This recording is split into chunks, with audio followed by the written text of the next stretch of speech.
Assalamualaikum warahmatullahi wabarakatuh. Selamat pagi adik-adik mahasiswa. Perkuliahan kita lanjutkan kembali setelah kita membahas tentang landasan kebijakan kehutanan. Kita pada kesempatan ini dalam mata kuliah kebijakan kehutanan akan membahas tentang konsep interdependensi dan karakteristik sumber daya. Oke.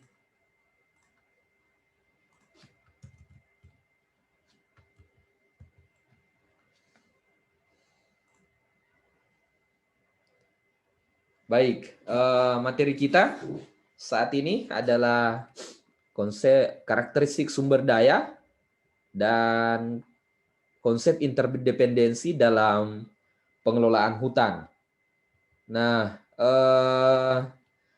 dalam kebijakan kehutanan ada banyak hal yang dipertimbangkan, baik itu aktor yang terlibat, tetapi pada kesempatan ini saya akan menyoroti atau lebih menjelaskan tentang dua hal pertimbangan yang tidak boleh terlupakan dalam merumuskan kebijakan kehutanan. Yakni yang pertama adalah karakteristik sumber daya dan yang kedua adalah konsep interdependensi dalam pemanfaatan sumber daya hutan.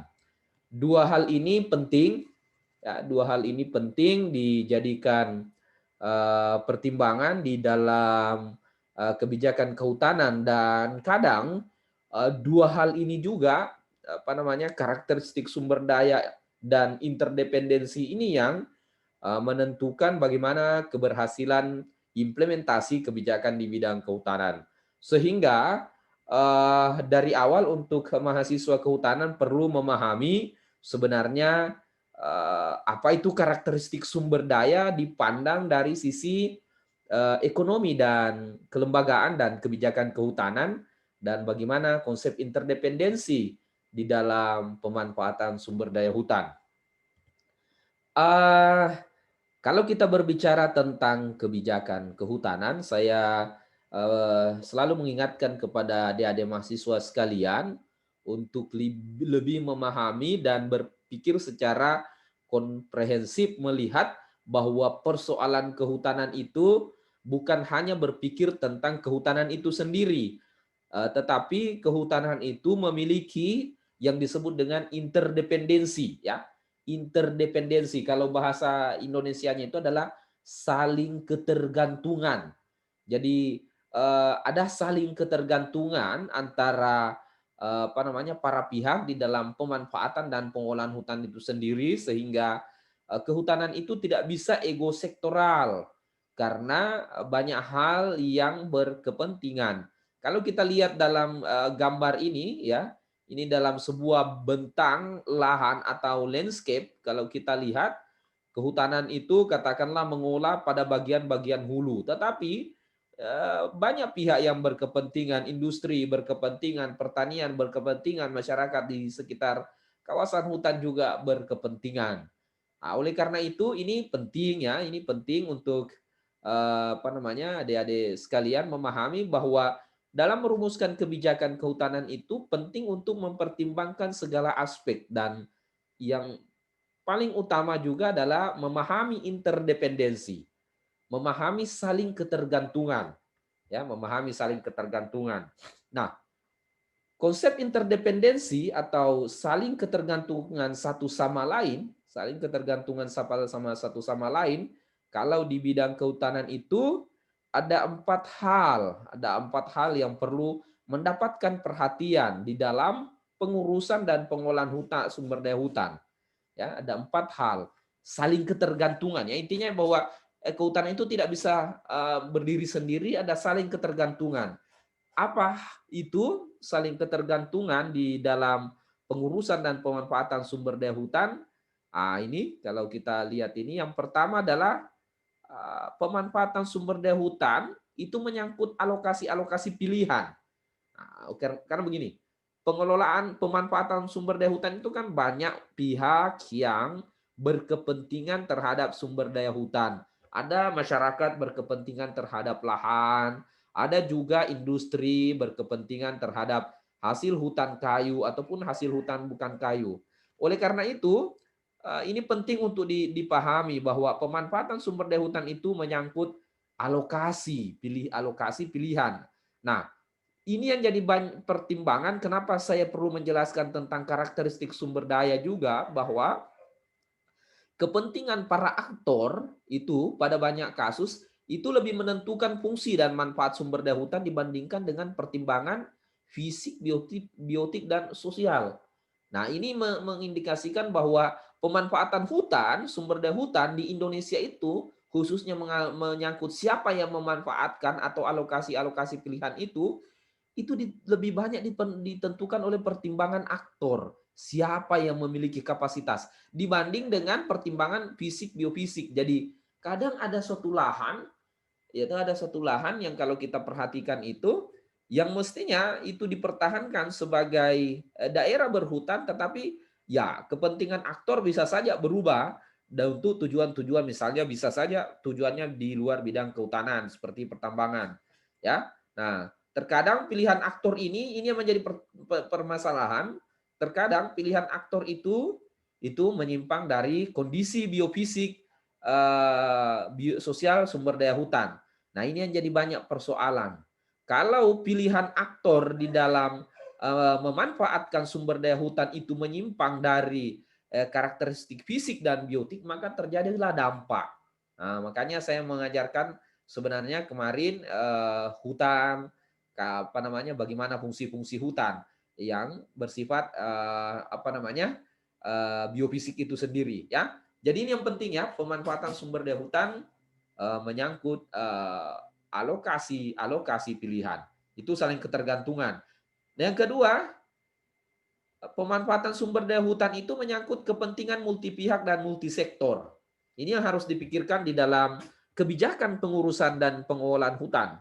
Bahwa kepentingan pemanfaatan sumber daya hutan itu kepentingannya bukan satu pihak saja, tapi multi pihak. Banyak pihak yang berkepentingan sehingga perlu pengaturan dalam bentuk kebijakan dan aturan. Bukan hanya banyak pihak, tapi banyak juga sektor yang bergantung atau yang berkepentingan terhadap kehutanan. Dan tanda yang penting untuk dipertimbangkan juga adalah tidak boleh ada dominasi satu sektor atau satu aktor dalam pemanfaatan sumber daya hutan. Tidak bisa ada dominasi.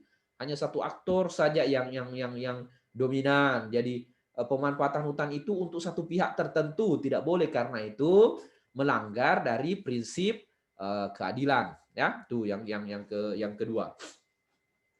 Selanjutnya yang ketiga adalah pengelolaan dan pemanfaatan sumber daya hutan itu dapat mempengaruhi pihak lain, baik itu secara positif maupun negatif, ya.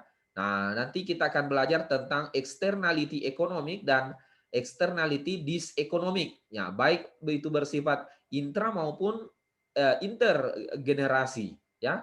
Jadi kalau kita memanfaatkan sumber daya hutan, contoh, kalau kita memanfaatkan sumber daya hutan lalu pemanfaatannya itu merusak, maka dia akan memberikan dampak negatif kepada masyarakat yang ada di daerah hilir.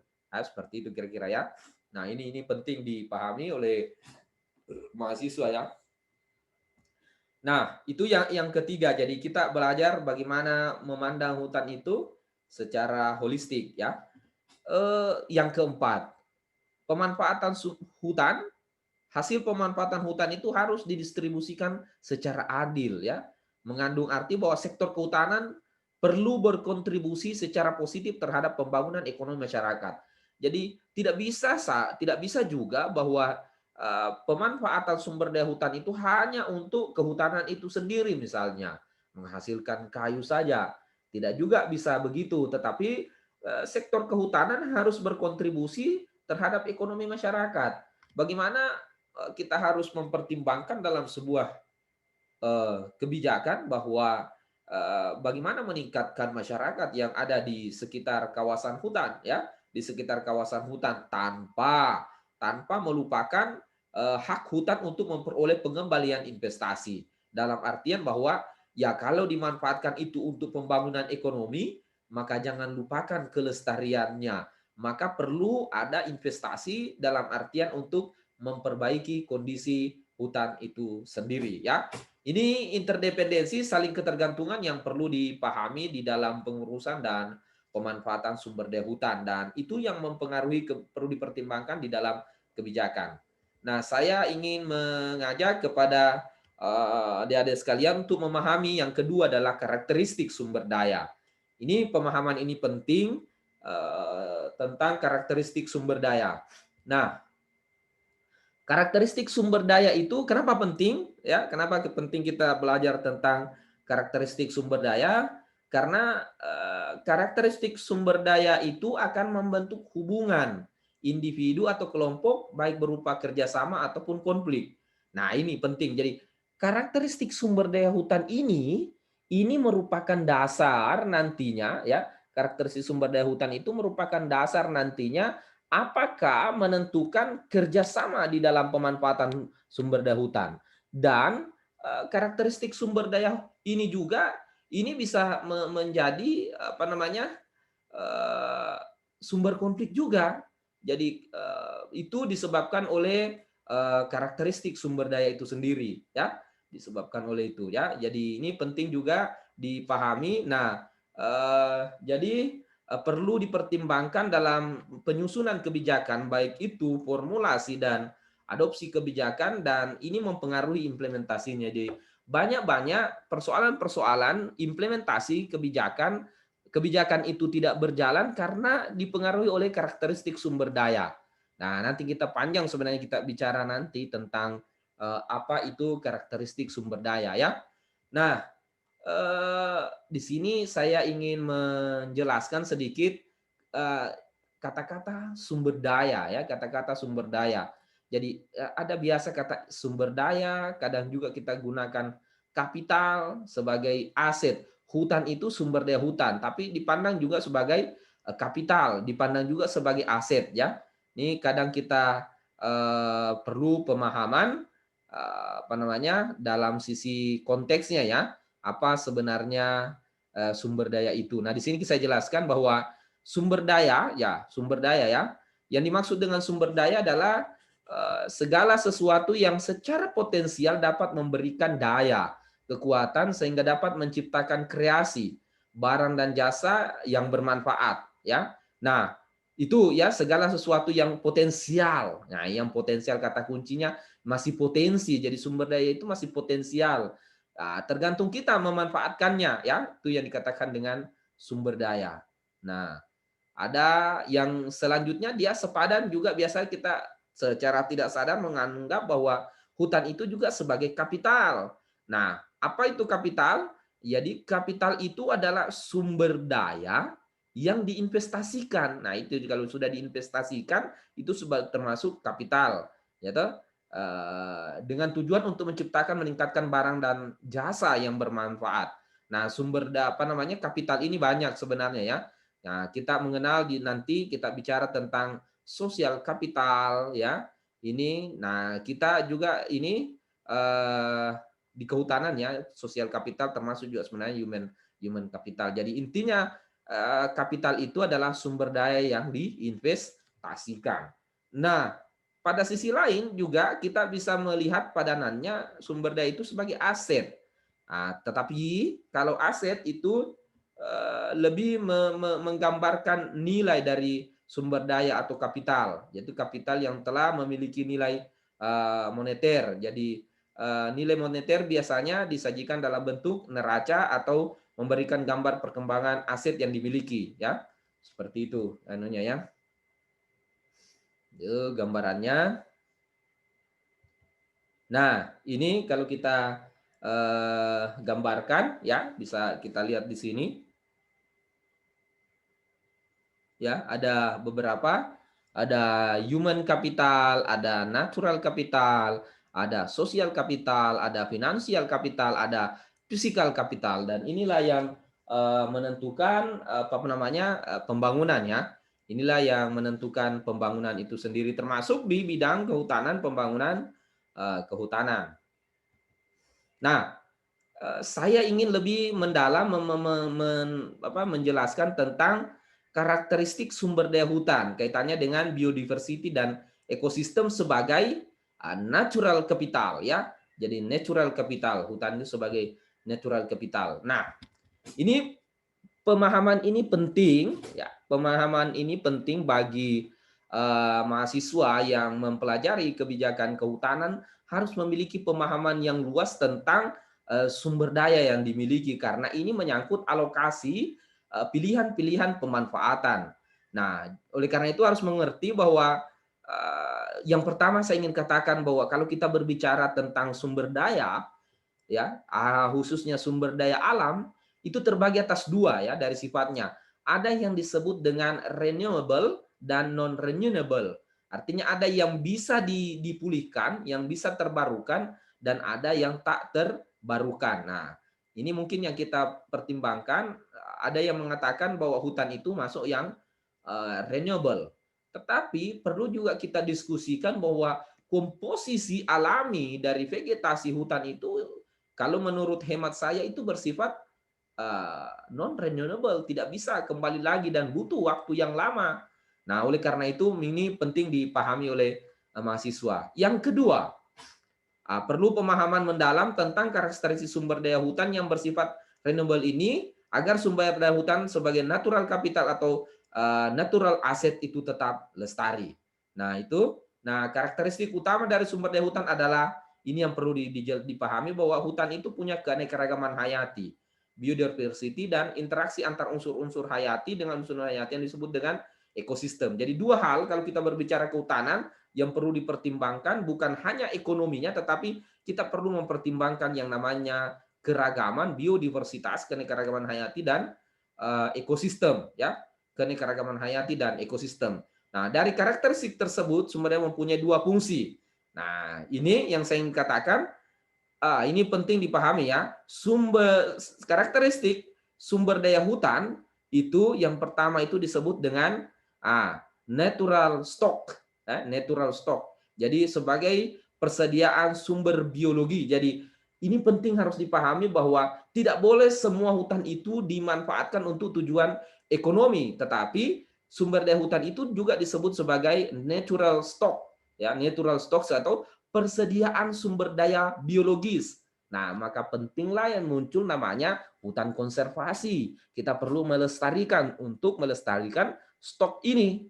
Atau yang kedua, ada juga yang disebut dengan karakteristiknya itu sebagai natural flows.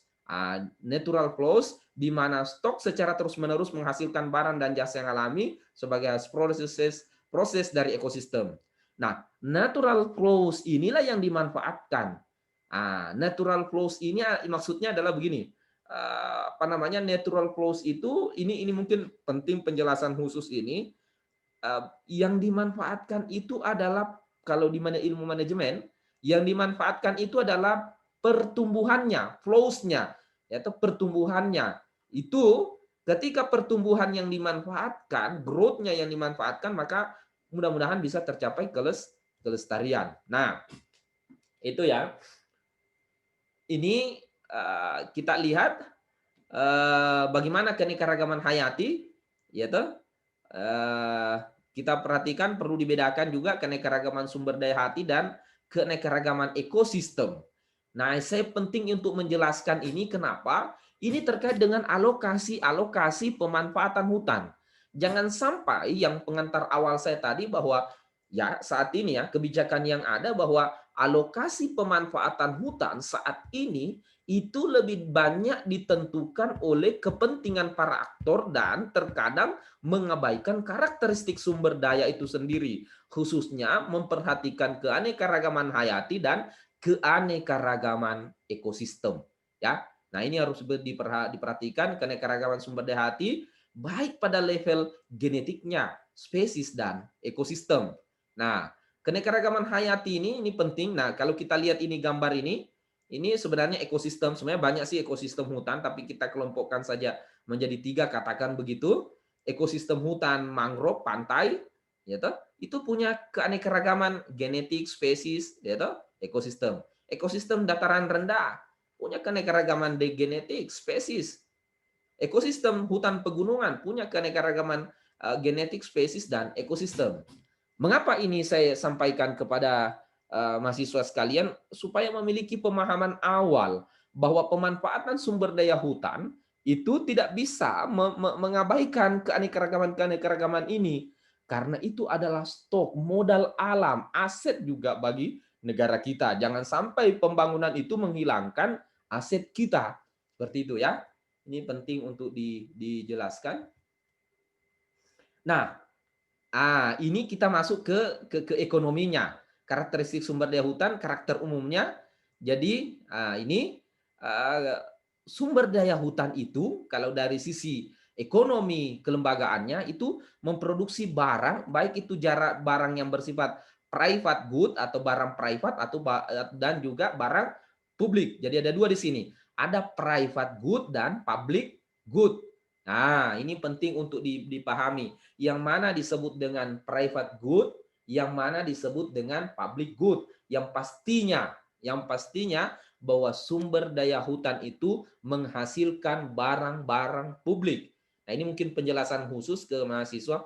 Apa yang dimaksud dengan barang publik? Apa yang dimaksud dengan barang private? Itu barang publik adalah barang yang tidak dapat disediakan oleh mekanisme pasar, tetapi itu dibutuhkan oleh masyarakat banyak. Nah, inilah yang disebut dengan public good, barang-barang publik. Apa itu barang public good? Contohnya, keanekaragaman hayati, keindahan bentang alam, fungsi-fungsi ekologis, air, itu barang publik. Ya toh? Meskipun memang air sekarang itu kelihatannya dia sudah dimiliki oleh perusahaan-perusahaan, tetapi sebenarnya kita harus pemerintah harus mengintervensi bagaimana kelestarian air. Itu termasuk barang publik. Tetapi kalau kayu, rotan, dan lain sebagainya itu bisa menjadi barang private. Bisa dimiliki oleh private, tetapi keanekaragaman hayati, keindahan bentang alam, fungsi-fungsi ekosistem, itu barang-barang publik. Di mana bahwa barang publik itu dibutuhkan oleh masyarakat banyak dan dia bersifat non marketable. Artinya tidak bisa diperjualbelikan. Oleh karena itu, kalau dia tidak diperjualbelikan biasanya tidak disediakan dalam mekanisme pasar. Dengan demikian, negara harus hadir untuk melestarikan sumber daya ini. Nah, ini harus dipahami ini yang mana public good, barang-barang publik yang dihasilkan di dalam oleh sumber daya hutan itu sendiri. Nah, ini barangkali harus dipahami oleh adik-adik. Nanti kita jelaskan secara khusus ini public good, private good, ya. Nah, di mana bedanya itu? Ya, atau mungkin saya tugaskan untuk mencari apa itu public good, apa itu barang-barang publik, apa itu barang private, ya. Oke, yang selanjutnya juga karakteristik umumnya adalah renewable resource, dapat dipulihkan atau terbarukan. Ah, ini yang juga memiliki daya tahan terhadap gangguan dari luar, resiliensi atau reversibility. Jadi sebenarnya memiliki daya tahan terhadap gangguan dari luar. Satu contoh misalnya ini bisa dikatakan kalau hutan itu rusak, terjadi banjir, nah itu satu fungsi dari bagaimana daya tahannya bisa supaya tidak terjadi gangguan yang besar. Nah, ini juga memiliki ambang batas daya dukung, carrying capacity. Nah, oleh karena itu kebijakan kehutanan juga perlu mempertimbangkan ya yang saya katakan tadi, alokasi pemanfaatan hutan itu harus mempertimbangkan carrying capacity, daya dukungnya. Jangan sampai sumber daya hutan dikelola untuk tujuan sektor lain sudah melampaui dari daya dukung hutan itu sendiri. Nah, selanjutnya juga, nah ini irreversible, tak terpulihkan. Kalau hutan itu sudah rusak parah, itu tidak bisa pulih kembali. Mau contoh, belajar tentang sejarah pengolahan hutan di dunia, apa yang terjadi di Mesopotamia yang 3 milenium mereka menghancurkan hutannya. Akibatnya sekarang sudah menjadi padang pasir. Itu bersifat irreversible, tidak bisa pulih kembali. Nah, meskipun begitu, terdapat siklus alam, yaitu ini harus dipahami juga, ya. Nah, apa yang saya ingin katakan tadi, yaitu dia bersifat muda, punya kapasitas, dia juga ini irreversible, maka ini yang perlu dalam kebijakan kehutanan, yang perlu dipikirkan adalah perlu sikap kehati-hatian dalam pengelolaan sumber daya alam atau termasuk juga sumber daya hutan. Perlu sikap kehati-hatian. Nah, ini karena sifatnya kalau rusak ada yang tidak bisa pulih. Coba kalau hutan itu dirusak, adakah pernah lihat hutan yang dirusak kita jadikan perkebunan lalu dia menjadi hutan primer? Belum pernah kita lihat sekarang ini. Padahal fungsi dan manfaatnya itu besar.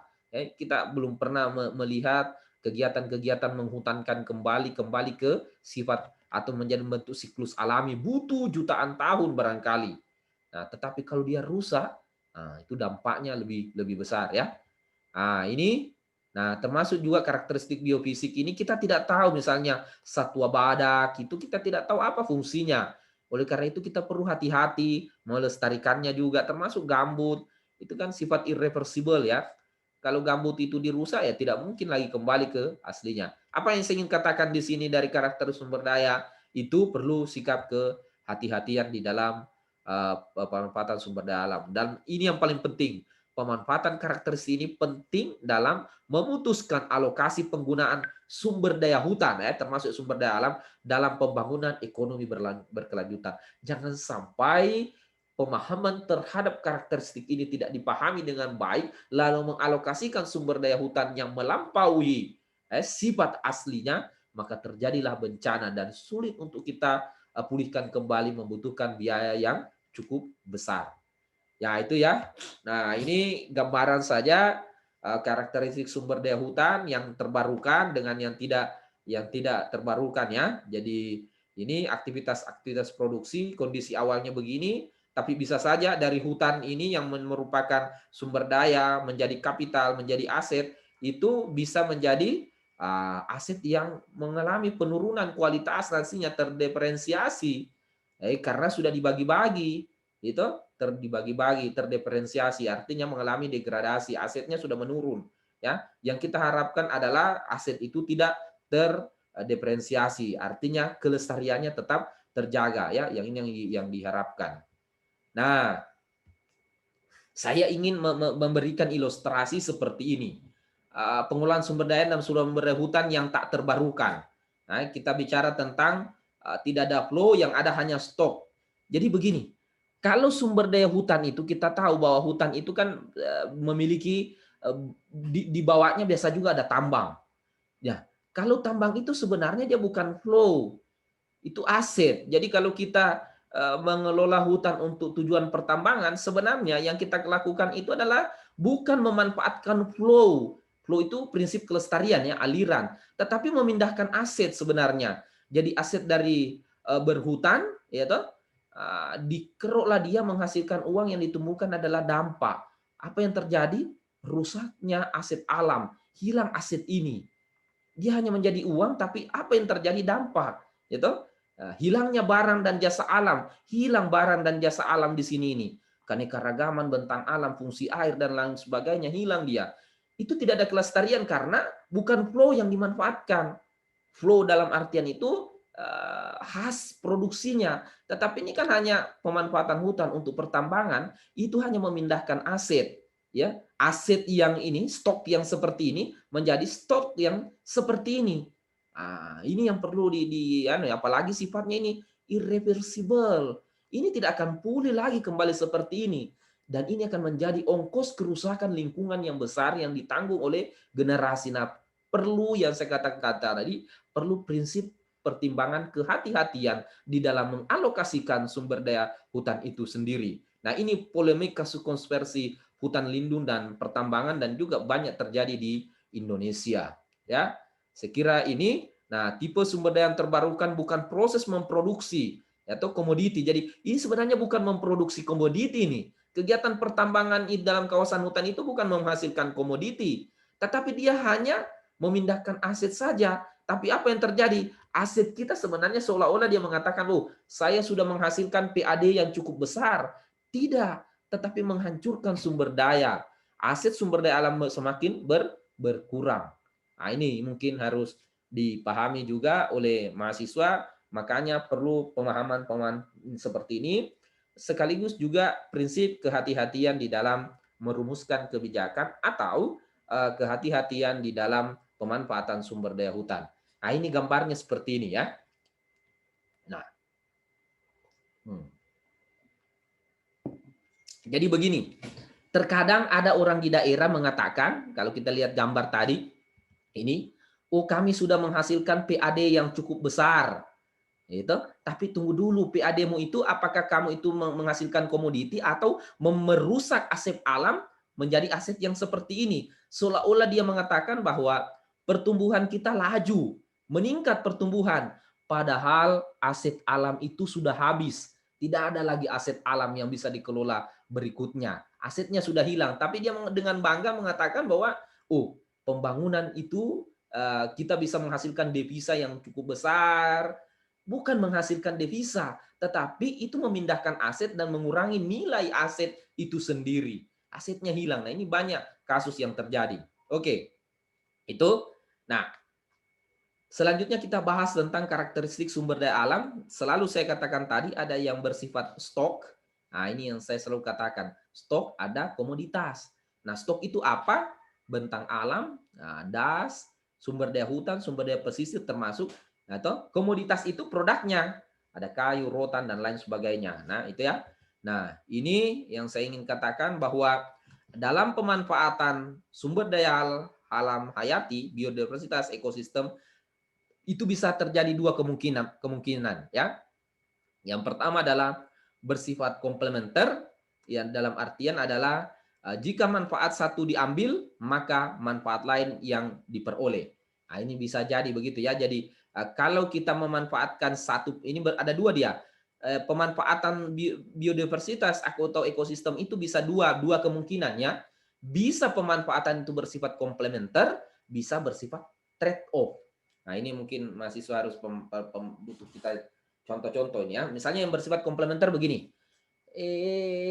Kalau kita mengembangkan jasa ekosistem seperti wisata alam, ya toh, mengembangkan wisata alam atau wisata air terjun, itu bersifat komplementer. Secara tidak sadar kita melestarikan kayu yang ada di hulu, kita melestarikan pepohonan. Nah, itu tuh bersifat komplementer namanya, komplementer ya. Atau kalau kita mengembangkan pengembangan hasil hutan tanaman rotan misalnya, tujuan utama kita rotan, tetapi komplementernya itu adalah kita tidak sadar juga melestarikan pohon, karena rotan itu butuh batang pohon untuk memanjat. Nah, itu yang komplementer ya. Nah, ada juga yang bersifat trade off. Trade off itu yang dinamakan dengan trade off itu saling menghilangkan. Jika manfaat satu diambil, maka manfaat lainnya hilang atau rusak. Nah, ini banyak yang trade off. Pemanfaatan sumber daya hutan itu bersifat trade off. Kalau kamu tebang kayu melebihi batas kapasitasnya, itu bersifat trade off. Apa trade off-nya? Kualitas air berkurang, ya toh? Airnya berkurang, terjadi erosi, dampak. Nah, itu bersifat trade off itu, ya. Nah, ini penting untuk dipahami oleh mahasiswa sekalian. Nah, cuman ini yang jadi pertanyaan ya. Nah, kita di Indonesia selalu mengatakan bahwa kita kaya akan sumber daya hutan, sumber daya alam. Tetapi kenapa negara yang kaya dengan sumber daya alam itu ya secara teoritis dikatakan bisa makmur karena banyak sumber daya alamnya, tapi pada kenyataannya banyak masyarakat miskin dan banyak hidupnya terancam. Nah, ini mungkin kita diskusikan sebentar. Nanti kita diskusikan sebentar ini bahwa kelimpahan sumber daya itu apakah itu anugerah atau bencana? Nah, ini mungkin bisa dijawab dengan menggunakan teori-teori yang ada. Kenapa sumber daya kelimpahan sumber daya itu menjadi bencana, justru bukan menjadi sebuah anugerah ya. Nah, selanjutnya ini karakteristik sumber daya hutan juga sebagai bisa kita pandang dari sisi yang saya katakan tadi, stok dan komoditas ya. Jadi yang dikatakan dengan stok itu adalah kawasan hutannya, keanekaragaman hayatinya, dasnya, bentang alamnya itu, dan yang komoditasnya, apa komoditasnya? Kayu, rotan, HHBK, dan lain sebagainya. Nah, ini terkadang pemanfaatan itu, nah ini, itu bisa menghancurkan stok ini sendiri. Nah, yang saya ingin katakan begini, kayu, rotan, HHBK, mineral itu bisa dimiliki oleh private. Ini bisa dimiliki oleh private. Tetapi kawasan hutan ini kawasan hutan, keanekaragaman hayati, daerah sungai, bentang alam, ini merupakan public good, ini private good. Tetapi yang menjadi persoalan adalah pemanfaatan secara privat ini bisa mengancam yang milik umum ini. Nah, apalagi dikelola banyak sektor yang mengelola. Nah, kadang tidak mempertimbangkan tujuan bersama. Akibatnya apa? Yang ini dirusak oleh para pihak untuk menghasilkan uang, tetapi kelestarian ini tidak berkelanjutan. Yang pasti kalau stok rusak, pasti komoditas juga akan rusak pada akhirnya. Ya, ini penting dipahami oleh mahasiswa. Nah, itu ini mungkin nanti saya akan jelaskan sebentar karakteristik sumber daya hutan dipandang sebagai dari sudut pandang ekonomi kelembagaan. Ada yang disebut karakteristik sumber daya hutan yang dikatakan high exclusion cost, incompatibility in use, surplus, dan eksternalitas. Saya kira itu dulu yang saya jelaskan. Kita akan berdiskusi kepada mahasiswa. Terima kasih banyak. Saya kembalikan ke mahasiswa.